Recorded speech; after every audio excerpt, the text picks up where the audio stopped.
లేదత్తయ్య ఇంకా చచ్చిపోతుంది అందుకని మనకెందుకు దాన్ని ప్రమాదం అంటే ఇంక మరణం తప్ప ఏం లేదు.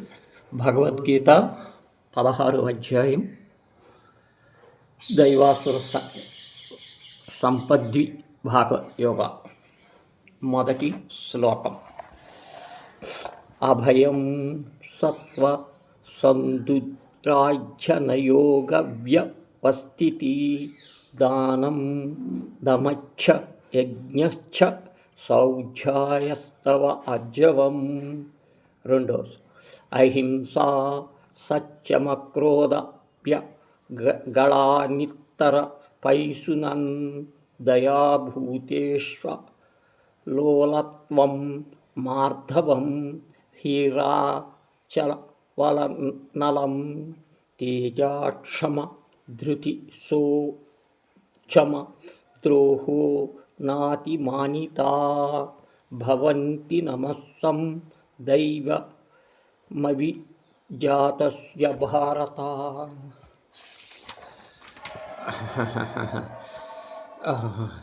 అర్జున, భయమును లేకుండుట, అంతఃకరణ సిద్ధి, జ్ఞానయోగము, దానము, బాహ్యేంద్రియము, జ్ఞానం, యజ్ఞము, వేదశాస్త్రాదుల అధ్యయము, తపస్సు, రుజువత్వ కపటము లేకుండుట, ఏ ప్రాణికి బాధ కలుక్కుండుట, సద్వస్తుము నగు పరమాత్మను ఆశ్రయించుట, కోపము లేకుండుట, త్యాగబుద్ధి కలిగి ఉండుట, శాంతి స్వభావము, కొండెములు చెప్పకుండుట, ప్రాణులను దయగలిగి ఉండుట, విషలోలత్వము లేకుండుట అనగా విషయదాశక్తి వానిచే చలింపకుండుట, మృదుమత్వము క్రౌర్యము లేకుండుట, ధర్మ విరుద్ధ కార్యములకు సిగ్గు చంచల స్వభావము లేకుండుట, ప్రతిభ, ఓర్పు, కృష్ణ పరమాత్మ ధైర్యము, బాహ్యాభ్యంతర శుచిత్వము, ఎవనికి ద్రోహమును వచించినవి లేకుండుట, స్వాతికాశయము లేకుండుట, ఈ సుగుణములన్నీ కలుగుతున్నవి. తర్వాత సంపద అనగా ధనము, ఐశ్వర్యము, దైవ సంపదలు, దైవానుము నిపుణుడు, లోకలత్వము ఎదుగు. ఓ జీవులారా, నశ్వర ప్రాపంచికమును క్రీడించు వాని యందు అమూల్యమై వినియోగించు దుఃఖ పరంపరలను, జన్మ పరంపరలను బొందకు. తరువాత అన్ని దుర్గుణములు భయమే పునాది. పునాది భయము నుండియే అన్ని గుణములు సంయుతున్నవి. త్రాడులాగు పందెములు మొదటి వాణిని చివరి వాణిని నుండునట్లు పెట్టుదురు.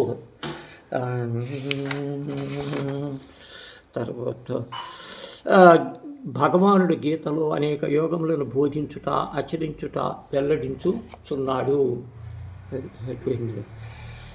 దానం, భూదానము, సంపద, అన్న జలదానము, శ్రమదానము, నిత్యదానము ఇవన్నీ కోరినవే. తర్వాత శరీర వాంగ్మయములు అసత్యమాడకుండుట, సత్యవస్తువుకు పరమాత్మ నిలకడ కలిగి ఉండుట, తుదకు వికృత రూపము దాదాపు రాక్షసుని వలె మారిపోవును. క్రోధారాహిత్యము ఒక గొప్ప ఆవశ్యకతమై ఉన్నది. త్యాగం, చిత్తము, శాంతియు కలిగి ఉండవలను.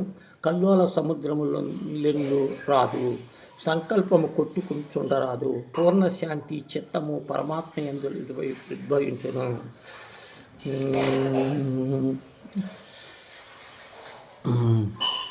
సమస్త ప్రాణకోట్ల ఎడల సాధనకు బ్రహ్మజ్ఞానము ఉండి తీరవలెను.